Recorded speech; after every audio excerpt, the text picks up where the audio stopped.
Bonsoir famille, j'espère que vous allez bien. Moi ça va. Et l'histoire que je viens vous raconter aujourd'hui, c'est l'histoire de deux jeunes filles.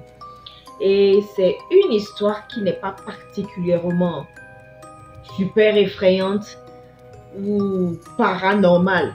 Mais ça reste tout de même une histoire très triste et assez édifiante. Alors, je me lance. L'histoire d'aujourd'hui, c'est l'histoire de deux jeunes filles que nous allons surnommer Zénab et Samira, comme dans les bachelors. Alors, pour commencer, je vais faire rapidement la description de la vie de chacune. Il faut savoir que toutes les deux viennent de familles très modestes. L'histoire se passe au Cameroun, d'accord? Donc, toutes les deux sont de familles très modestes.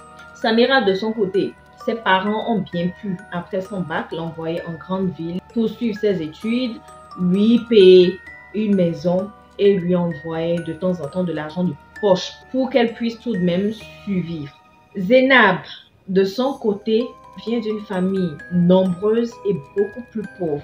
Alors, elle autre, de son côté, après le bac, les parents n'étaient pas en mesure de la prendre en charge en grande ville pour poursuivre ses études. Qu'est-ce qu'ils ont donc dû faire?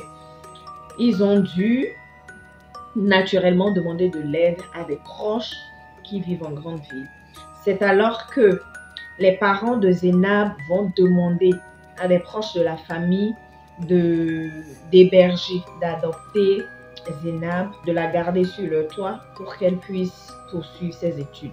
C'est donc ainsi que Zénab, après son bac, va quitter son village natal et le toit de ses parents pour se retrouver chez un oncle en grande ville, histoire de pouvoir se retrouver quand même dans un milieu familial, pouvoir manger à sa faim et avoir du soutien.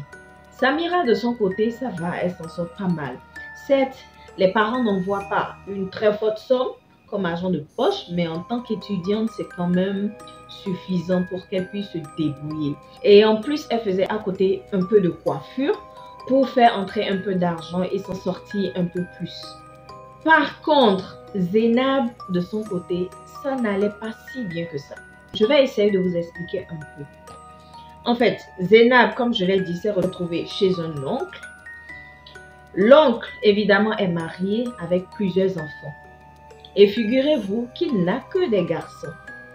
C'était donc un plaisir pour lui d'avoir sur son toit une jeune fille à adopter. Une fille qu'il aimait beaucoup parce qu'elle était correcte, elle n'était pas paresseuse, elle était un bon enfant.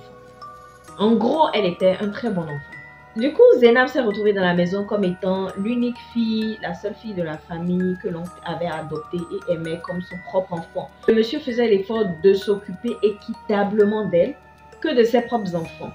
Ce qui naturellement va soulever de la jalousie de la part de ses frères adoptifs ainsi que de sa tutrice, l'épouse à son oncle, qui elle dans sa tête a commencé à se faire des films, se disant probablement qu'on lui a envoyé une rivale, que la fille était là uniquement dans l'intention de lui prendre sa place. Vous voyez, vous savez un peu comment ça se passe en Afrique. Les hommes ne sont pas sérieux au point où les femmes se sentent toujours et de façon réflexe menacées à la présence d'un sexe féminin dans la maison autre que leur propre enfant. C'est ainsi donc que la tutrice de Zénab va rendre sa vie, son séjour dans la maison pas du tout agréable. Des coups par-ci, des accusations par-là, c'était vraiment insupportable pour elle. Mais étant très concentrée et fixée sur son objectif selon lequel elle est venue dans la maison uniquement pour poursuivre ses études, obtenir son diplôme, chercher du boulot et apporter de l'aide à sa famille et tout, elle a fait le choix de supporter absolument tout dans la maison. Mais le jour où tout va basculer, c'est un jour où elle va être accusée de vol. Il se fait donc qu'un jour, le tuteur va remarquer la disparition d'une forte somme d'argent dans sa chambre. Je disais donc que l'oncle, le tuteur de Zénab, va constater qu'une forte somme d'argent a disparu dans sa chambre. Il s'agit d'un montant de plus d'un demi-million. C'est ainsi qu'il va naturellement faire appel à tout le monde dans la maison et ses fils, sa femme et la petite Zainab. Il va leur signaler qu'il a perdu de l'argent. Et donc, tout le monde va se mettre à nier. Ce n'est pas moi, ce n'est pas moi, ce n'est pas moi. Que va donc faire la tutrice? Elle va interpeller son mari et lui dire qu'il faut impérativement qu'ils aillent fouiller les affaires de Zainab. Que c'est forcément elle qui a volé cet argent-là. C'est quand même bizarre. Le père de famille perd de l'argent dans la maison. Il y a plusieurs enfants. Mais toi, tout de suite, en tant que mère, tu accuses, tu indexes une personne et tu insistes même pour qu'on aille fouiller dans ses affaires. Comme si tu en savais quelque chose. C'est ainsi que le père va exécuter quand même. Il se dit, si elle n'a rien pris, ils ne verront rien de toutes les manières. Et ils pourront tout de suite l'exclure des suspects. Zainab, étant innocente, n'ira pas contre cette décision. Elle va accepter qu'on fouille ses affaires. Naturellement, quand tu te sais innocente, tu restes confiante. C'est ainsi qu'ils vont fouiller les affaires de Zainab et vont retrouver toute la somme que l'oncle a perdue. Son oncle, son tuteur, deviendra furieux. Les frères seront furieux après elle et l'accuser de voleuse. Le papa va se mettre en colère et la mettre dehors.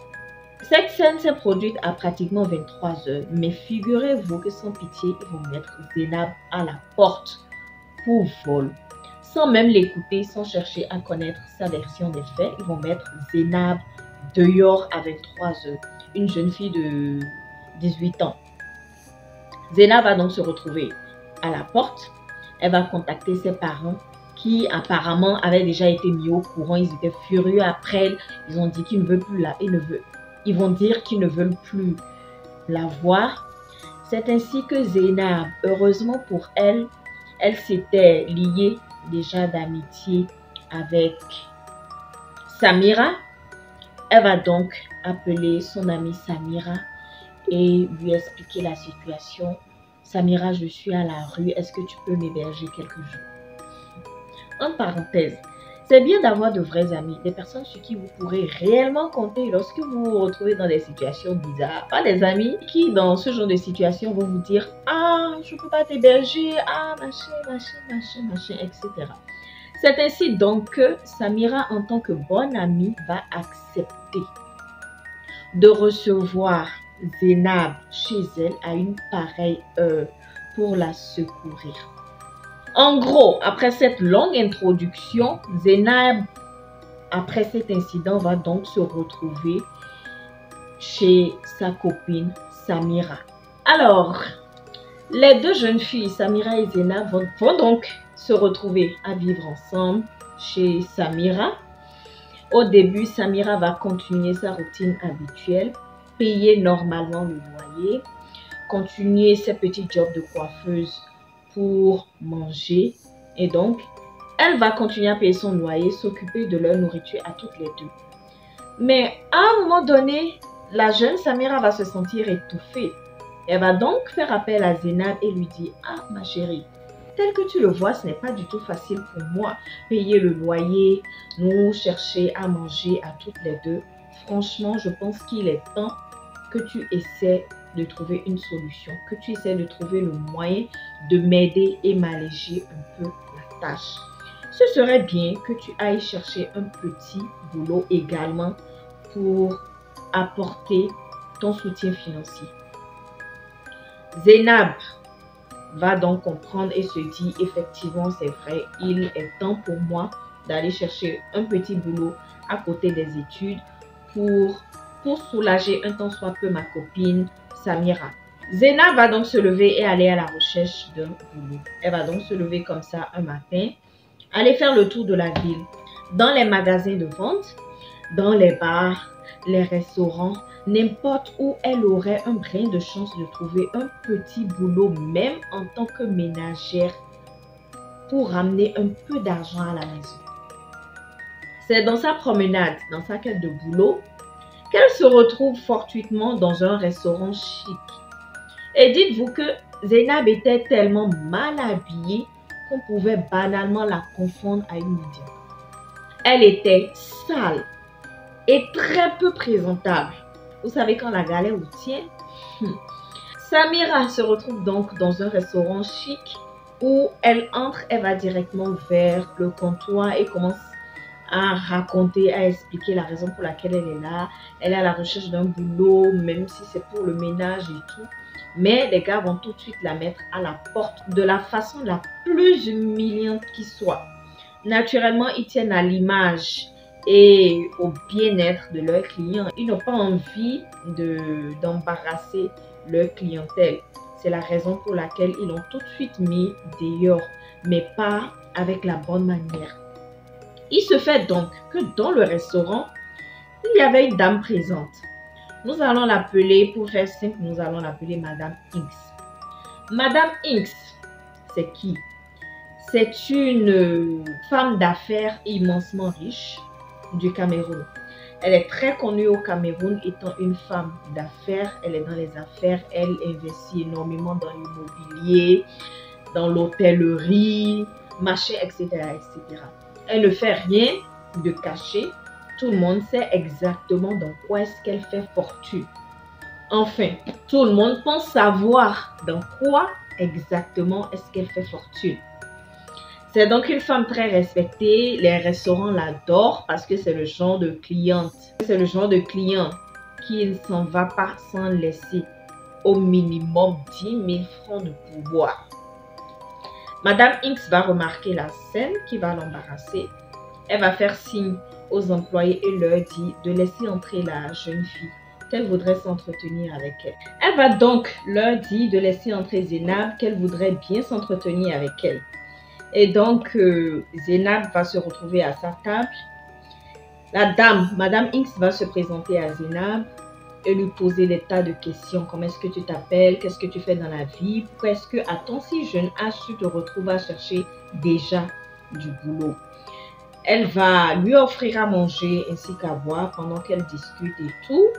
Et après discussion, Madame X va lui laisser sa carte de visite. Lui donner une certaine somme pour l'aider en guise de soutien et lui notifier. N'hésite pas à me faire signe quand tu as besoin. N'hésite pas à m'appeler si tu as besoin de quoi que ce soit. Zénab va récupérer la carte, va prendre l'argent qu'on lui a donné. Elle va rentrer à la maison. Une fois à la maison, évidemment, elle va rendre compte à Samira, lui dire, tiens, ma participation pour le loyer et la popote du mois. Samira va ouvrir la bouche. Samira va ouvrir les yeux et se demander comment. Je t'ai fait quitter la maison ce matin pour aller chercher du boulot et te voilà déjà de retour avec une somme pareille. Zénab va lui raconter dans les moindres détails ce qui s'est passé et tout. Et Samira va lui dire, tu attends quoi pour appeler la dame? Elle dit non, qu'elle ne voudrait pas abuser de la gentillesse et la générosité de la dame. La somme d'argent qu'elle lui a donnée est déjà d'une grande aide. Donc, elle ne se voit pas en train d'appeler la dame pour lui demander quoi que ce soit d'autre. Samira va lui dire, non, tu ne peux pas passer à côté d'une opportunité pareille. Regarde comment on vit. Regarde comme c'est difficile pour nous. On n'a pas de boulot. Toi, carrément, tes parents t'ont abandonné. Moi, regarde, moi, je me retrouve à devoir faire la coiffure H24 pour pouvoir manger. Et toi, tu trouves une opportunité pareille et tu ne veux pas la saisir. Appelle la dame. Zénab était catégorique. Zénab ne voulait pas appeler la dame. Samira a insisté. Finalement, elle lui a dit, donne le numéro, moi, je vais appeler. Samira s'est saisie du numéro et a appelé la dame. Elle appelle la dame, elle se présente. Elle lui dit, tiens, c'est l'amie de telle personne que vous avez rencontrée dans tel restaurant. Et machin, machin, voilà comment on vit. Zénab a été abandonnée par ses parents. Moi, voilà comment je me débrouille. Franchement, c'est pas du tout facile avec nos études. On ne s'en sort presque pas. Nous sommes à la recherche de boulot. Si dans vos entreprises, vous pouvez nous trouver de la place, machin, etc. Ça nous soulagerait. Nous sommes prêtes à faire n'importe quoi pour pouvoir nous en sortir, etc., etc. La dame, Madame X, va répondre à Samira. Il n'y a pas de souci. Tu as très bien fait de m'appeler. Ce que nous allons faire, dit à Zainab, vous allez sauter tout de suite dans un taxi et me rejoindre dans tel hôtel. J'y suis jusqu'à telle heure. Rejoignez-moi à tel hôtel. À l'arrivée, je vais payer votre transport. Et donc, Samira, toute heureuse, va rendre compte à Zainab et lui dit prépare-toi, on y va. Effectivement, naturellement, elles y sont allées. Alors, Zainab et Samira se retrouvent à leur rendez-vous. Elles vont discuter avec Madame Inks. Madame Inks va leur poser à nouveau des questions et tout. Elles vont totalement s'ouvrir et lui exposer toute leur vie. Madame Inks va donc leur dire directement ceci.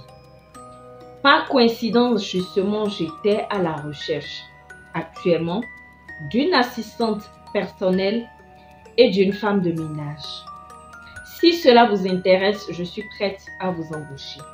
Elle va donc proposer le poste d'assistante à Zainab, qu'elle avait rencontré en premier et qu'elle affectionnait assez bien, et le poste de ménagère à Samira. Et naturellement, toutes les deux vont accepter. Quand même, nous sommes à la recherche d'un boulot depuis un bon moment maintenant. Peu importe ce qu'on nous donne comme job, nous, ça nous va, ça nous convient.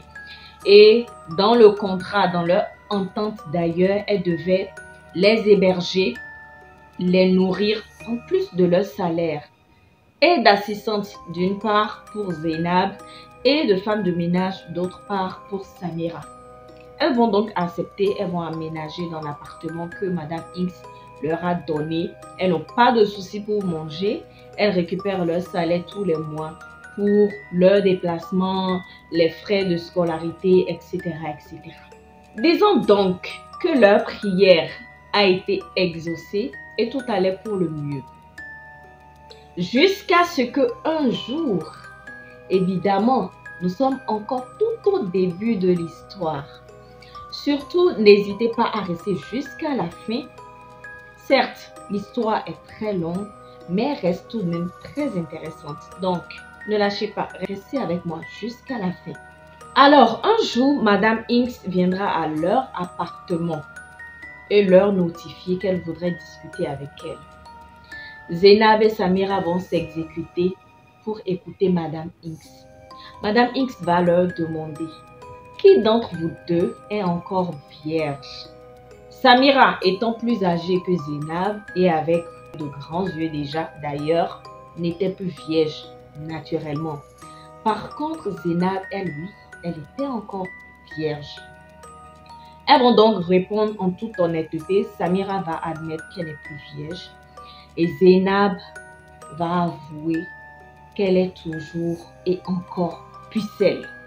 Madame Inks sera donc très heureuse et ravie d'apprendre cette information-là. Et d'ailleurs, elle ne va pas le cacher. Elle va leur dire très bien qu'elle est fière de Zainab, que Zainab est une très bonne fille, qu'elle encourage à rester encore pucelle. Et depuis ce jour-là, elle va davantage les gâter. Les voyages, beaucoup plus d'argent de poche, les cadeaux et tout. Elle va leur exprimer comme elle est heureuse de savoir qu'elles sont de bonnes filles pieuses. Quelques mois plus tard, Madame X va les convoquer toutes les deux chez elle et leur notifier qu'elle voudrait avoir une conversation sérieuse avec toutes les deux. Dès leur arrivée, Madame X va leur dire que tout ce qu'elles vivent, ce n'est encore rien comparé à la vie qu'elle peut leur offrir. Elle leur notifie que ce n'est encore rien comparé à ce qu'elle peut leur offrir comme vie. Mais que tout dépend d'elle en fait. Tout dépend de Zainab et Samira. Après ça, elle va les recevoir une à une dans son bureau. Madame X va recevoir en premier Samira et lui faire sa proposition. Elle va lui dire: tu as deux choix qui s'offrent à toi aujourd'hui. Soit je te laisse partir, tu perds ton boulot auprès de moi, tu quittes l'appartement, tu vas retrouver ta vie d'avant. Soit j'améliore davantage ta situation de vie, tu auras tout ce que tu veux. Voyage, biens matériels, argent, absolument tout ce que tu veux, à condition que à partir d'aujourd'hui, tu acceptes de me lécher le vagin de 0h à 0h30 chaque fois que je le désire. Je ne t'y oblige pas. Tu as le libre choix d'accepter ou de refuser. Mais n'oublie pas que si tu refuses, tu quittes l'appartement, tu ne bosses plus pour moi et tu vas retrouver ton ancienne vie. Par contre, si tu acceptes, tu auras absolument tout ce que tu veux et tu vivras mieux que tout ce que je t'ai déjà offert. Samira est un peu sous le choc. Néanmoins, elle va lui dire, d'accord, j'ai compris. Veuille bien me donner une journée de réflexion afin que je puisse avoir le temps de prendre une décision. Madame Inks va lui dire, il n'y a pas de souci. Samira va partir. Ensuite, c'est au tour de Zainab.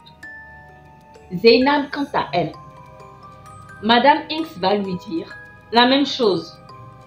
Tu as deux options. Soit tu acceptes la proposition que je vais te faire et tu verras ta vie davantage plus confortable. Soit tu refuses la proposition que je vais te faire et tu t'en vas retrouver ta vie d'avant.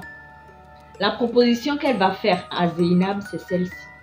Tu acceptes de te soumettre à moi, que je te lèche le vagin de 0h30 à 1h toutes les fois où j'en aurai envie. Soit tu acceptes ma proposition et tu auras absolument tout ce que tu veux, voyage, argent, bien matériel. Soit tu ne bosses plus pour moi comme assistante, tu quittes mon appartement et tu t'en vas retrouver ta vie d'avant. On va faire comme dans les cours de la vie. Dites-moi en commentaire à leur place, qu'auriez-vous fait? Je répondrai à la question moi aussi en commentaire. Les deux copines vont se retrouver et se concerter. Qu'est-ce qu'elle t'a proposé? Qu'est-ce qu'elle t'a proposé? Elles vont se rendre compte que Madame Inks leur a fait à toutes les deux pratiquement la même proposition, à la différence que Samira, c'était à elle de faire un cunilingus et que quant à Zainab et l'autre, elle devrait plutôt subir un cunilingus de la part de Madame Inks. Madame Inks va leur faire comprendre par la suite qu'en fait, si elle avait fait ces choix-là, c'est parce que Zainab était encore pure. Aucun homme ne l'avait encore touchée. Donc, elle pouvait se permettre d'aller dans son intimité. Par contre, Samira et l'autre, étant déjà sexuellement active, qu'elle avait déjà perdu sa pudeur et que de façon légère, elle le disait de façon très simple, comme si c'était quelque chose de négligeable.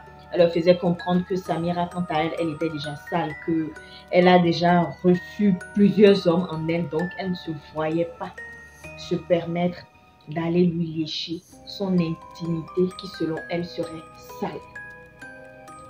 Après réflexion, Zainab étant une bonne fille, va rester dans la réflexion, dans l'hésitation et tout. Tandis que Samira, elle avait déjà pris sa décision. Elle a déjà absolument rien à perdre. Aller lui lécher l'intimité pendant 30 minutes, ça me coûte quoi? Pour avoir la paix du cœur, pour être tranquille, pour ne plus avoir faim. Samira va prendre sa décision pendant que Zainab est encore dans son indécision. Madame Inks va donc récupérer Samira qui, elle, a accepté la condition qu'elle lui a posée. Elle va récupérer Samira et laisser Zainab réfléchir encore. Elle récupère Samira. Elle a fait aménager chez elle. Elle quitte l'appartement. Elle va aménager carrément chez Madame Inks. Elle commence son boulot qui lui a été proposé. Sa vie change. Elles voyagent toutes les deux tout le temps. Elles vont à Dubaï. Elles vont à Paris. Elles voyagent pendant que Zainab est encore dans son appartement au Cameroun. Elle rentre avec plein de cadeaux et tout. Elle fait faire le permis rapidement à Samira et lui achète une belle voiture. Tout ce qu'il fallait pour pousser Zainab à bout. Après un bon moment, Samira va passer voir Zainab et lui demander, ma chérie, tu attends quoi pour prendre ta décision? Regarde un peu comme ma vie a changé. Qu'est-ce qui te fait hésiter autant? Elle n'a jamais dit qu'elle voulait te dévirginiser. Tu n'as d'ailleurs rien à faire, c'est à toi de profiter du plaisir qu'elle te donne. Tu n'as pratiquement rien à perdre comparé à moi. Comment peux-tu refuser une proposition pareille? Vous voyez un peu, tu n'as absolument rien à perdre. C'est à toi de profiter du plaisir qu'elle a à t'offrir. Et en échange encore, elle va t'offrir tout ce que tu veux. Et pourquoi tu hésites? Tu veux continuer à vivre dans les mêmes conditions dans lesquelles on vivait? Tu veux retourner dans la cabane qu'on a laissée? Tu veux encore souffrir? Tu veux encore crever de faim? Elle va pousser Zainab à bout et finir par la convaincre. Zainab va donc finalement accepter, elle aussi, la proposition de Madame Hinks. C'est ainsi que finalement toutes les deux aménagent chez Madame Hinks et elles vivent leur trio amoureux. Est-ce qu'on va appeler ça trio amoureux? Trio intime. L'une de 0h à 0h30 et l'autre de 0h30 à 1h. Mais ce que je ne vous ai pas encore dit, c'est ceci. Avant de commencer à remplir la condition qu'il leur a imposée, Madame Hinks les a au préalable emmenés voir un féticheur, chez qui elles ont eu à faire tout d'abord des rituels. Quant à Samira, à leur arrivée chez le féticheur, parce que les rendez-vous étaient pris séparément, le féticheur leur a demandé à Madame Hinks ainsi qu'à Samira de se mettre nus, de nouer un tissu rouge et de faire un bain dans sa cabane. Après le bain, le féticheur leur a remis un bidon d'eau en leur disant ceci. Chaque fois où Samira devra commettre l'acte, c'est-à-dire lécher, il lui fallait prendre une petite quantité. Il a précisé les mesures. Il fallait prendre une certaine quantité de cette eau-là et la boire avant de faire ce qu'elle avait à faire. Vous comprenez un peu? Et l'argument qu'ils avançaient, c'était le fait que il s'agit de l'intimité de Madame X. Donc, il fallait purifier la bouche de Samira pour éviter les infections, machin, etc. Tout ce qu'une jeune fille naïve peut gober.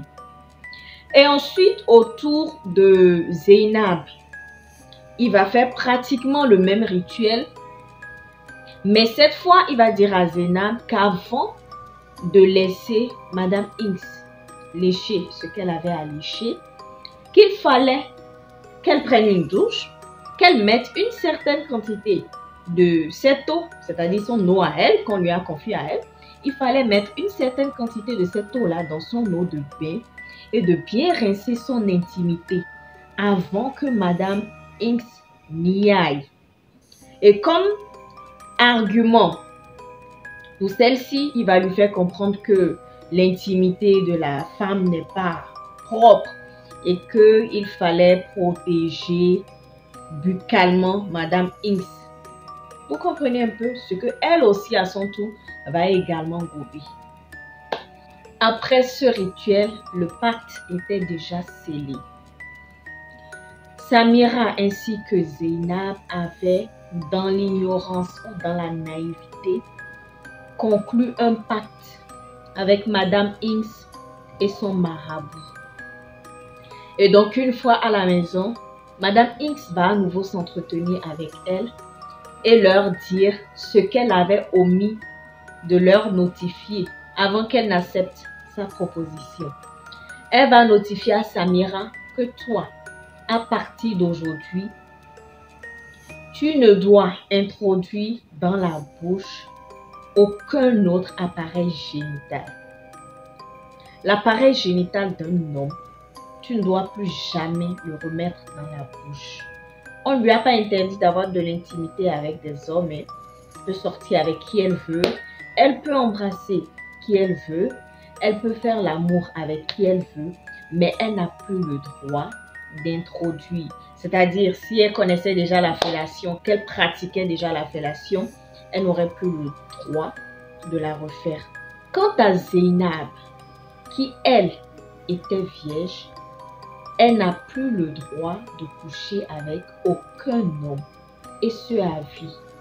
Jusqu'à la mort, elle n'a plus le droit de coucher avec qui que ce soit. Autrement dit, dans un thème encore plus direct, Zainab était condamnée à rester vierge à vie, au risque de briser le pacte qu'elle avait scellé dans l'ignorance avec Madame X. Gang gang. Puisqu'il n'y a plus possibilité de faire marche arrière, elles ont toutes les deux accepté leur sort et ont continué à vivre avec. Néanmoins, leur vie a effectivement changé. Ce sont elles dans de grosses voitures, les chics restaurants, les voyages par-ci, par-là, tout le temps entre deux avions et tout avec leur Madame X, avec leur patronne Madame X. Elles jouaient le rôle qu'elles avaient à jouer et en échange, elles vivaient la vie dont elles rêvaient. Il se fait tout de même que Zainab, étant encore toute jeune, pratiquement 19 ans, avec la belle vie et tout, son corps se développait, une belle paire de seins, de jolies formes et tout ce qu'il fallait pour attirer des hommes. Et naturellement, elle va commencer à se faire courtiser par pas mal d'hommes de toutes les couleurs. Beaux, jeunes, riches et tout ce qu'il fallait pour la rendre amoureuse et la soumettre à la tentation. Alors, Zainab, comme toute jeune adolescente de son âge, va se laisser tenter. Elle va commencer à fréquenter les grands VIP de la ville et tout le temps dans les VIP. Étant donné qu'elle avait beaucoup d'argent, elle va se laisser entourer de jeunes gigolos qui ne voulaient que passer du bon temps avec elle et lui bouffer son argent. Elle fréquentait donc les VIP, les boîtes de nuit et tout. Tout allait quand même bien. Jusqu'à ce qu'un jour, elle se retrouve dans un VIP. Elle boit, elle ne se contrôle pas. Seule, sans sa copine Samira, qui étant plus âgée qu'elle, devait veiller sur elle. Elle s'est retrouvée seule dans un VIP avec un de ces gigolos, de ces jeunes parasites, si on peut les appeler comme ça. Elle s'amuse, elle danse, elle boit, elle perd le contrôle, elle boit énormément. Et étant ivre, ce jeune homme-là a fait le choix de saisir cette opportunité pour profiter d'elle. Parce que comme vous le savez, Zainab était vierge. Elle avait pour restriction de coucher avec un homme. Donc, certes, elle fréquentait ces jeunes-là. Il y avait des baisers, etc. Mais il n'y avait jamais plus que ça. Ce jeune homme-là a donc fait le choix de saisir cette opportunité pour profiter d'elle sexuellement. Il va donc la récupérer. Au lieu de la ramener chez elle, il va l'amener dans un hôtel. Et il va coucher avec elle dans son inconscience. Zainab va se réveiller le matin et se rendre compte qu'elle n'est pas à la maison. Elle est dans un hôtel et réaliser qu'elle n'est plus vierge. C'est à ce moment-là, elle va se rendre compte en fait de ce qui s'est réellement passé cette nuit-là. Certes, j'ai perdu ma virginité, mais je viens de rompre la condition que m'avait imposée Madame X. Que vais-je faire? Zainab panique. Elle appelle Samira et lui informe. Samira panique, mais elle lui dit, calme-toi. Ne dis rien à Madame X. Certes, tu perdrais tout, mais c'est seulement si elle est informée. Donc, ne lui dis rien. Garde ça pour toi. Tant qu'elle n'est pas informée, tant qu'on ne lui dit pas, qui va lui dire? Donc, garde ça pour toi. Zeynab va donc rentrer et fait comme si de rien n'était. Mais juste dans la même journée, elle aura ses règles. Elle va trouver ça normal parce qu'en temps normal, elle devait bien avoir ses règles dans la période. Elle a ses règles. Madame X veut s'approcher et lui dit « Ah, je suis en règle ». Et comme pour habitude, Madame X ne la touchait pas quand elle était souvent en règle. 3 jours passent. Une semaine passe, toujours en règle. Un mois passe, toujours en règle. Comment? Toujours en règle. Ah, ça devient inquiétant. Pour elles-mêmes, toutes les deux, c'est-à-dire Zeynab et Samira, et ça devient aussi inquiétant pour Madame X. Elle patiente quand même. 2e mois entamé, Zeynab est toujours en règle. Ce n'est pas normal. C'est là où Madame X, puisque elle perdait du temps, parce qu'en réalité, ce partage d'intimité qu'elle avait avec ces jeunes filles-là était en réalité la source de la prospérité de ses affaires. C'est donc pourquoi Madame X va se mettre dans l'impatience parce que ça fait quand même bientôt 2 mois que ses affaires vont ralentir. Elle va donc se saisir de Zeynab et l'amener à l'hôpital. Ils vont faire les examens et tout et lui dit non, tout va bien, tout est normal. C'est bizarre qu'elle ait ses règles, qu'elle saigne pendant près de 2 mois.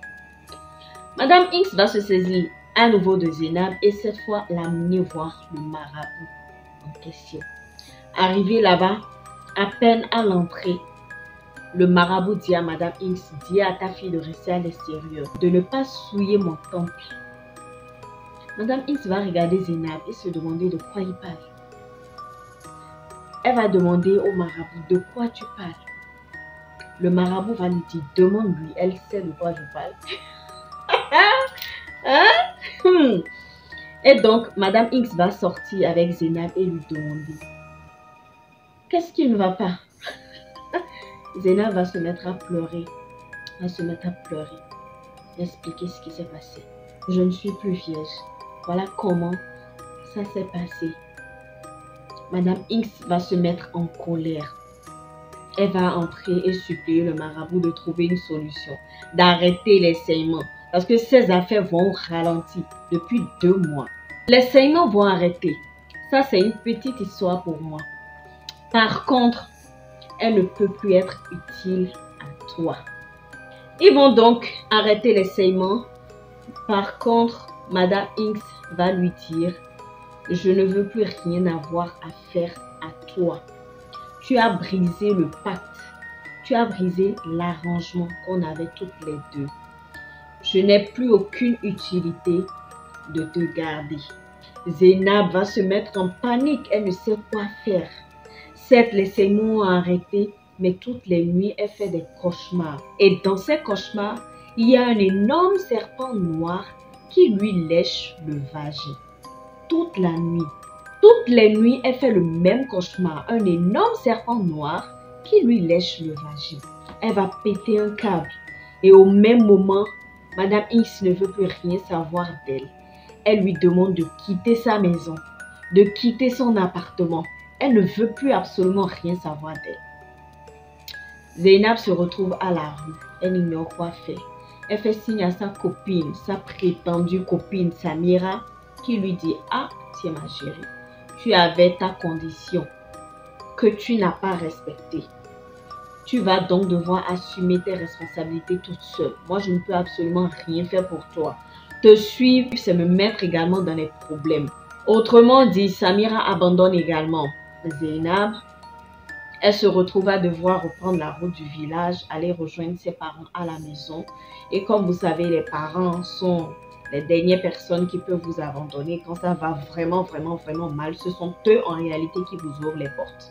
Et si jamais cela vous abandonne, c'est que vous êtes perdu. Donc Zeynab va rentrer au village et ses parents vont la récupérer et l'aider. Ils vont mettre absolument tout ce qu'ils ont dans les traitements traditionnels et tout. Malgré tous les efforts des parents, Zeynab va finir par perdre la tête. Elle va devenir folle et après un moment de souffrance, elle va finir par perdre la vie. Malgré tous les efforts des parents de Zeynab pour la soulager, Ses cauchemars avec l'énorme serpent noir continuaient et son intimité a commencé à pourrir. Elle-même, elle a fini par perdre la tête, par devenir folle et au finish, elle en est morte. C'est ainsi que la jeune et belle femme Zainab est décédée à moins de 20 ans. C'est là où l'histoire d'aujourd'hui finit. Malgré la tristesse de cette histoire, ça a été un énorme plaisir pour moi de la partager avec vous. J'ai hâte de vous produire une prochaine vidéo avec une autre histoire. N'oubliez pas de liker celle-ci, de partager pour édifier toutes les jeunes femmes de cet âge-là dans votre entourage et de laisser en commentaire votre opinion. Est-ce que les responsabilités sont partagées? Est-ce que les parents de Zainab sont responsables de ce qui lui est arrivé? Est-ce la faute à son tuteur, à la femme de son tuteur ou encore à sa copine Samira? Je vous laisse donner vos différents avis en commentaire. Voilà, c'était tout pour aujourd'hui. Je vous retrouve dans la prochaine vidéo.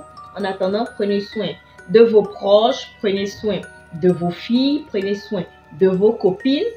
Je vous fais plein de câlins, plein de bisous et à la vidéo prochaine. Bye bye!